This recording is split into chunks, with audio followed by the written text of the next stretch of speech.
Hey, good afternoon. How's everybody doing today? All right. So let's get started. While we let our audience build. Hi, I'm Brett. I'm here to help you with your startup questions today. So if you're here, you're likely a startup CEO. So I'm going to start today with my tip of the week. And my tip of the week, which is based on the video that I put out today, is all about the importance of attention to detail. Because what you'll learn as a CEO as you start building your company is that attention to detail is absolutely critical. If you don't have attention to detail, it's hard to get anything done. Almost impossible to get something done, to be honest with you. And if you're not paying attention to the detail, your team won't pay attention to the detail. That was really the key message I was trying to get across today, was just the criticality of all of that. So I'm hoping that you take this to heart, do the detailed work, do the gritty work, get into the details, because that's what's going to allow you to be successful and for your company to be successful more than anything else. Pay attention to the details. So with that, if you have questions for me, you can put them in the chat box and I will be happy to answer them for you. Give me 1 second here.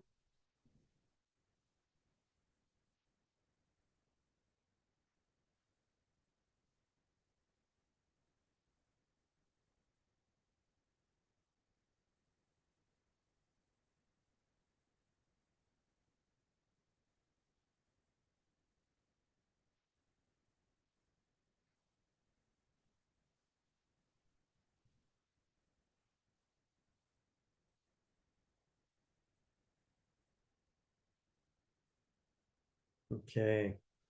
All right, so let's get started. And we're going to start with our first question for the day. And I'm going to do this for, gosh, I don't know, anywhere from 15 minutes to half an hour, something like that. And if you're interested, you can join my free startup community for CEOs. Oops, let's go back. There we go. And that is Zero to Pitch. And you can see the QR code right there on the screen. So let's get started with our questions. How do I divide equity between myself and my co-founder? I really don't know what to do. I don't know what I want to do, and I'm really confused. Okay. So the general rule here with sharing and distributing equity, let me go through several things that you need to think about.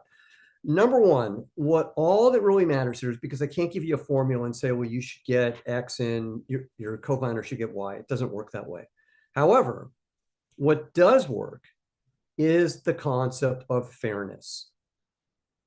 If you walk away from the negotiation with your co-founder and your co-founder walks away from the negotiation feeling like the negotiation has been fair, then there is a reasonable chance of success.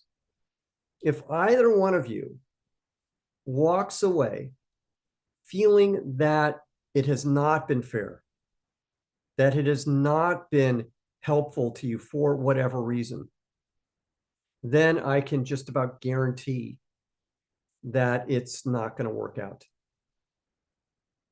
So that's what's important here, is that it needs to be fair. So what's fair? And that gets to my second rule here, which is going to sound counterintuitive, because I know we're sitting there going, gosh, I got to hold on to everything. It's the wrong way to think about this. Second rule is think generosity. Be generous with your equity distribution.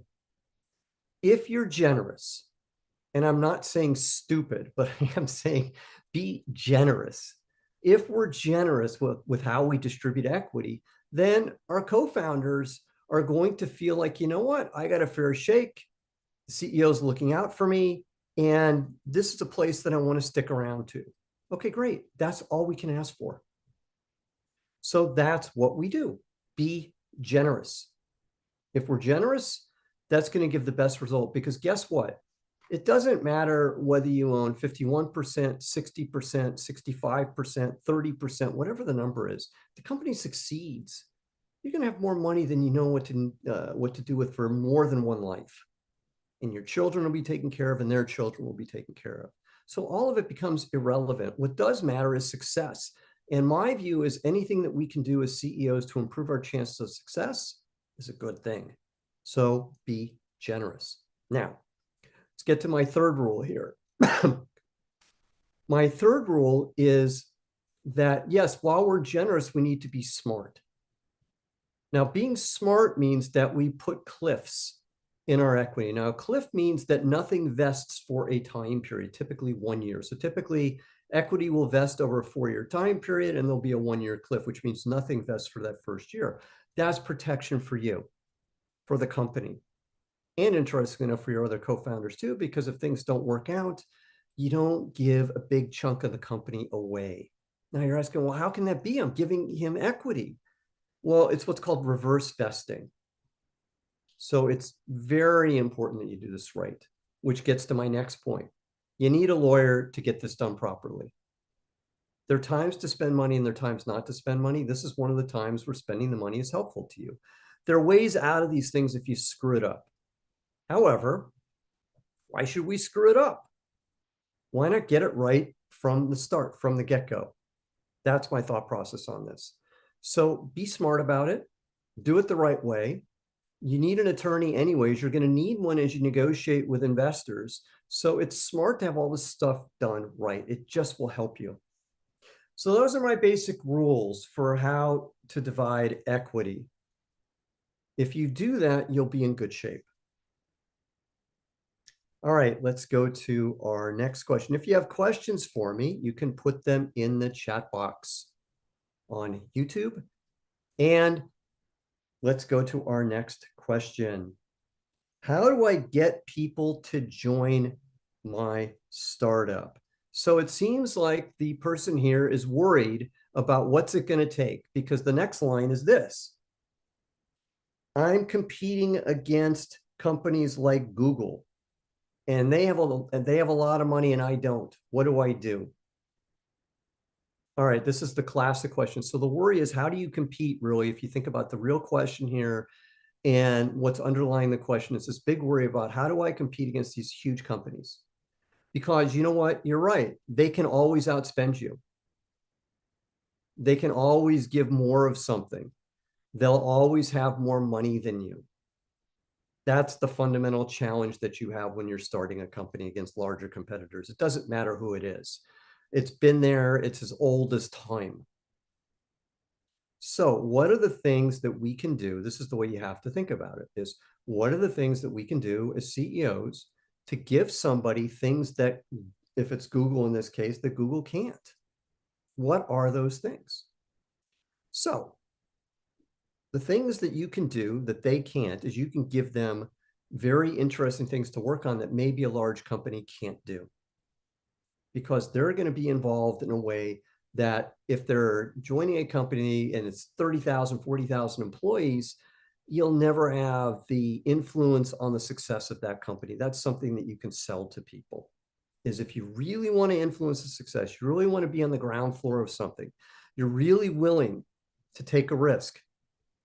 This is how we do it. This is the way we do it. So that's what I would suggest, is start there in terms of what we do. Now, what are the other things that we have that bigger companies, even a company, let's say that Google is really well run, which I assume it is, a well-run company, can't do because they're big. You have this one advantage that every small company has, and it's speed. You can go faster. One of the things that we did when we were competing against our version of Google, and there were several large companies we were competing against in the space I was in, was our goal was, if we interviewed somebody and we liked that person, our goal was to give them an offer that same day, not the next day, not the day after, but the exact same day. And there's no reason you can't do that. If you have an interview process, you have everybody meet the person, and you make a decision. And then you give them an offer. Speed kills. And it says something about the company because it says, you know what, we're well run, we move fast, and this is the environment you're going to be in. So if you want to be in a fast moving environment, you want to go quickly, join us. These are things that we can do that larger companies can't do. The third thing is hire great people. It is a huge incentive to work with great people. If you're working with great people, then it attracts other great people. And that's something that even the best run companies sometimes can't do. So these are things that I would think about. All right, let's go to our next question. What are the important KPI metrics to keep track of in order to determine if a SaaS company is gaining traction? So what the person's wondering is, what should I be looking at to make sure that my company is going in the right direction? So it's very hard to know without knowing the details of what your company is doing, what the right metrics are to track. So all I can do, unfortunately, is give a very general answer, and then you're going to have to dive into the specifics of what's going on in your particular case. So the things that I would want to know with any business is, okay, in terms of the metrics around customers, I'm going to assume right now that we have a company that's selling a product and that we're taking orders for that product based on the way you're describing things. So one of the things that I'm going to look at is the whole funnel, the whole sales funnel, in terms of from the beginning to the end of that sales funnel, what's going on step by step, and measuring each step and seeing what the conversions and the drop off is for each step, and seeing how things are going and trying to improve each step of the process so that we convert and that we're managing the conversions in the right way and that things are going in the right way. Then that's the pre-sales piece of this, in terms of what are those metrics to make sure that things are going the way that we want. If we're spending on money on advertising, what does it cost to acquire a customer? What does it cost to acquire a lead? All of these things are things that we need to track and we should track. Then there's the post piece of this. How long does a customer stay with us? What do we do? And how do we measure that?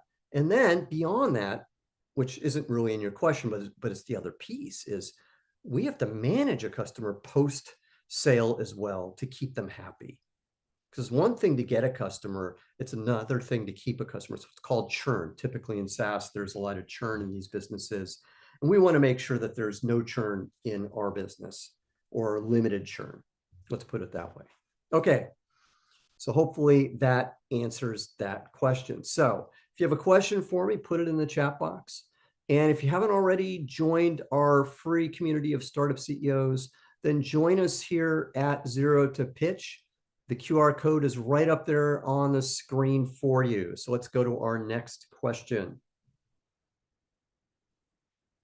Is it okay to repitch a family office? How long should I wait? This is a great question. So the person is asking about, well, I pitched somebody, I heard no, can I go back? So the answer is yes. And let me tell you a personal story about this. So when we were raising our initial funding, we had what was called a half-filled term sheet, which means that we had one investor signed up to be the lead, and they were in for, at the time, $5.5 million of our $11 million we were trying to raise. But we needed a second investor. And the second investor we ended up going with passed on us not once, not twice, but 3 times before they finally said yes. So can you go back? Absolutely, you can go back. When should you go back? Here's a nice little trick to how you can go back. It's what I call the non-follow-up follow-up, which means if you have something that has changed materially in the company, maybe you've added a new co-founder who gives you a lot more oomph. Maybe you have added a, trying to think about this. Maybe you've added new customers, a new partner, you've announced a new product. All these things are things that you can do to go get in front of the investor again without saying, hey, I want to have another meeting. But what you can do is say, hey, Here's something that's changed in the business, just letting you know. And what does it create by doing that? It creates this fear of missing out. So try it. Okay, hope that answers that question. Let's go to our next question. If you have questions for me, by the way, you can put them in the chat box and I will be happy to answer them for you. Okay. The next question is, I'm just starting out and I know that we're going to be acquired at some point. What should I be thinking about regarding acquisitions? So the person's wondering and is asking the question about that they just started out and they're already wondering what's called the liquidation event. In other words, what's going to happen at the end of all this. So I'm going to give a different answer than probably you want to hear. And my answer is this: don't even think about it, because it's the wrong thing to be thinking about. You're sending off the wrong signals to your investors if you have them, and it's very premature. The most important thing for you to be doing at that early of a stage of your company is executing. If you execute your plan, if you do well, if you do the right things, then everything else will take care of itself. So think about it that way. That's going to be a better way to go. So that's what I would do. Don't worry about all the things you need to prepare for an acquisition. That's insane at this point, and it's just going to hurt you. And it's going to make it less likely that the company succeeds. All right, let's go to our next question.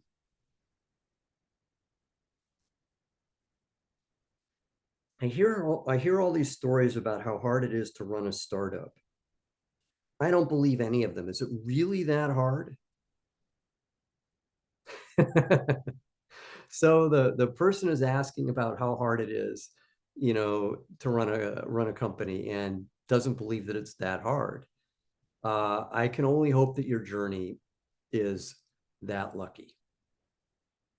I think you'll hear from most people, even really, really successful CEOs who've had billion-dollar exits, about the life-changing things that have happened to them and the life-threatening events where everything was on the line at various times. I can tell you a story about how my company was literally minutes from being shut down, and we got saved at the last minute. I can tell you about another company that I'm involved in, which is now worth multiple billions of dollars, and how they were about 10 minutes from losing their investor, probably losing the whole company. And they saved it at the last second through grit and determination of the CEO. And these are the survivor stories. They're the other stories of the companies that, for whatever reason, did everything right and didn't make it. So yeah, it's unbelievably difficult. Everything is stacked against you. Let me give you a thought to think about. The world has gotten away without your company and has survived without your company for thousands of years. So if you think about the art and the process of building a successful company, everything's against you because the world doesn't need you.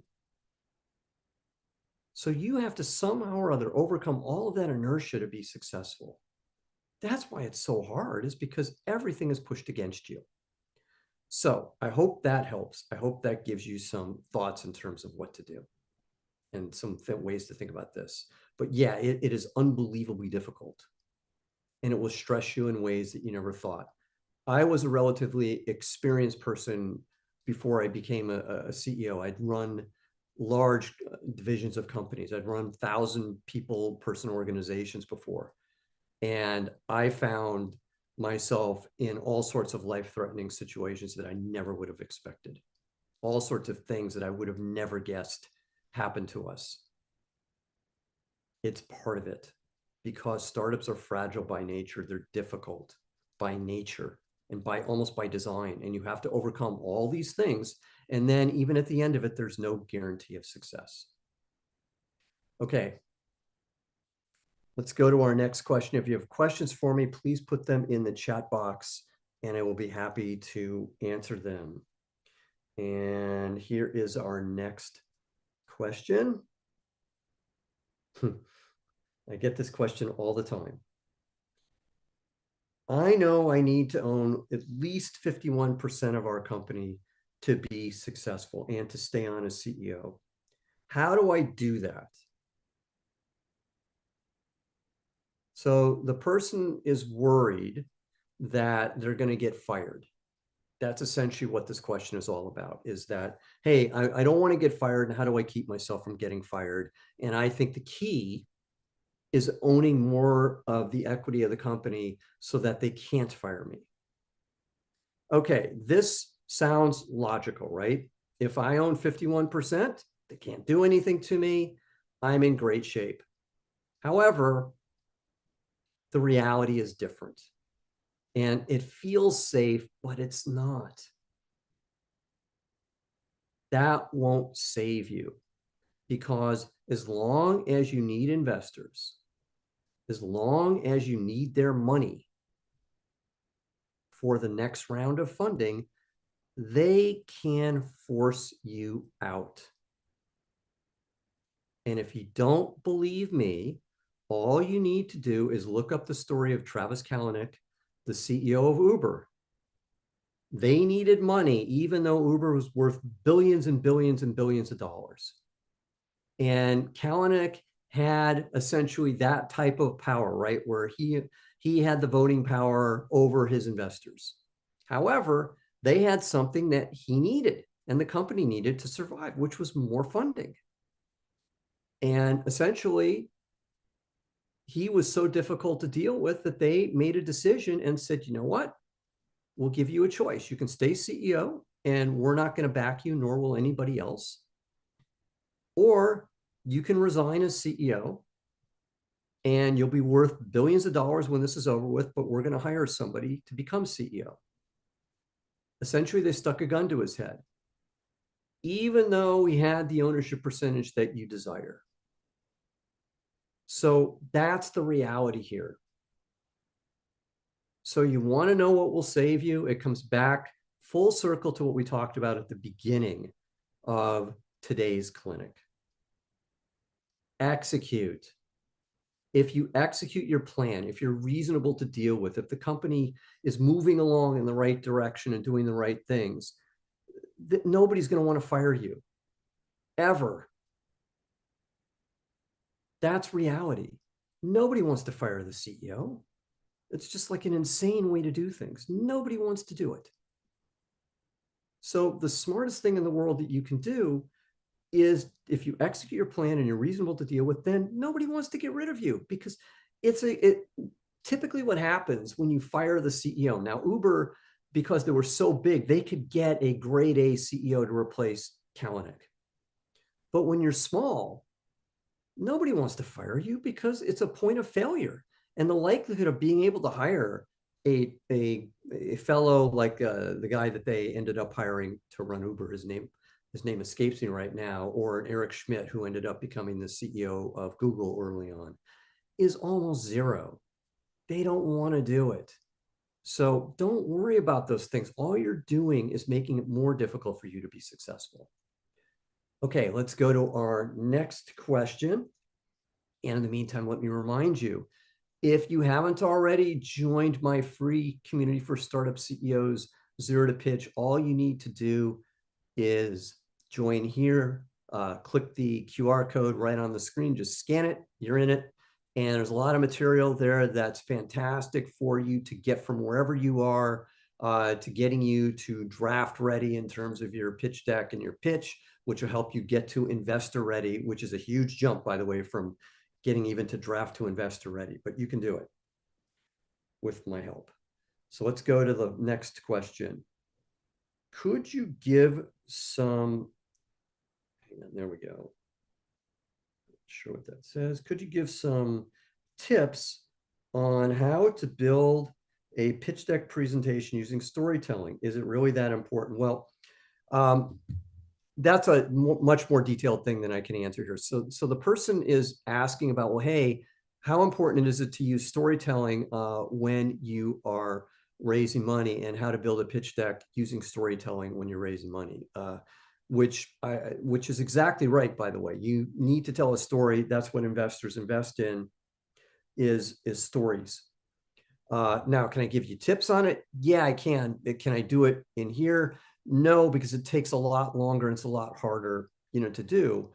And I will tell you from experience that most CEOs, and I'll tell you kind of a negative anecdote about this. So yesterday, inside of the paid group that I have, Zero to Pitch Gold, which I have office hours in every day, one of the people in the group during office hours was saying that his CTO was saying, hey, we need to just start with all the technical details of our business.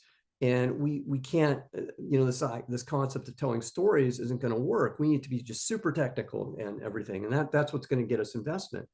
And I was pointing out that that's the wrong way to think about things. Because if you do that, it's too soon. It's like you're in the details so early that people can't understand the arc of what's going on. So stories are critical. That's what allows us to do this. But stories have to be told in a way that makes sense, that allow you to go from point A to point B to point C to point D. And when you do that the right way, everything fits together. And when it fits together and people can follow the flow of what you're doing and can understand it, then if you need to go super detailed, you have the ability to modulate and be super detailed, and people will get it and understand it. So essentially, it's telling and providing the details in a sequence manner. That's what we work on every day in Zero to Pitch Gold, is helping people with that. So in Zero to Pitch, get you to a draft level, which is great to get to. And then there's this huge, massive gap between getting to draft level and all the way to getting to investor ready. And I think what I will tell you is that people at this early stage, which I'm going to assume most of you are that are listening to this and watching this today, underestimate the challenge of going from that level to where you need to be able to raise money. I certainly did. And I always thought when I got done with each draft of my pitch, I was like, wow, we're there, we're ready, and this is going to knock everybody over. And then I would soon realize that it didn't. And I was like, oh no, I got to go back to the drawing board.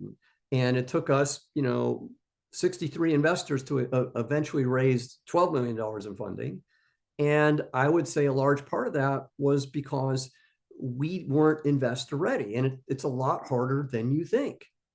And I wish I had the tools that are available now, something like Zero to Pitch Gold available now, because then I would have gotten there much faster. So that's the answer that I would tell you, to what you're asking for. Okay, looks like we're just about out of time today. And it looks like perfect timing because we're out of questions too. So fantastic. Again, if you want to join Zero to Pitch, my free community, just scan that QR code, answer a couple questions, you'll be in, and you'll start moving in that direction towards investor ready. Thank you so much for your time today. Take care. Bye.